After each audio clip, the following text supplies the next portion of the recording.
হে everyone, Eid মোবারক। ঈদের পরের দিন ঈদ আউটিংয়ে বের হলাম আমরা। এটা একটা মাউন্টেনের রোড, আঁকাবাঁকা রোড দিয়ে আমরা যাচ্ছিলাম। আমরা গিয়ে পৌঁছালাম এখানে পার্ক করে আমাদের উদ্দেশ্য হলো একটা কেভ দেখতে যাওয়া। এই হচ্ছে কেভটার নাম। এই কেভটা দেখতে আর কি এমন, এখানে ম্যাড ম্যাক্স 3 এর শুটিং হয়েছে। আমি প্রথম কেভ দেখলাম। It was great experience for sure. কেভটা পরেই সাইড দিয়ে ওয়াক ট্রেইল ছিল, যেখান দিয়ে আসলে এই ধরনের ভিউ ছিল। খুবই কোয়াইট, নাইস এবং গ্রিন। উপর থেকে সূর্যের আলো পড়ছিল। এটা আরেকটা জায়গা, ব্লু মাউন্টেন। এটা পরবর্তী স্পট আর কি আমাদের। ইট ওয়াজ অ্যামেজিং। দূর থেকে ব্লু লাগে। পাশেই ছিল একটা খুব বড় ঝর্ণা। এটা একটা স্লো মোশন ঝর্ণা, স্লো মোশনে দেখতে ভাল লাগে। আর এখান দিয়ে হচ্ছে নিচে নেমে আমি গিয়ে দাঁড়িয়েছিলাম।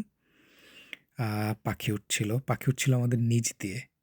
এই মোটামুটি আজকের আমাদের ঘোরাফেরা। That's all.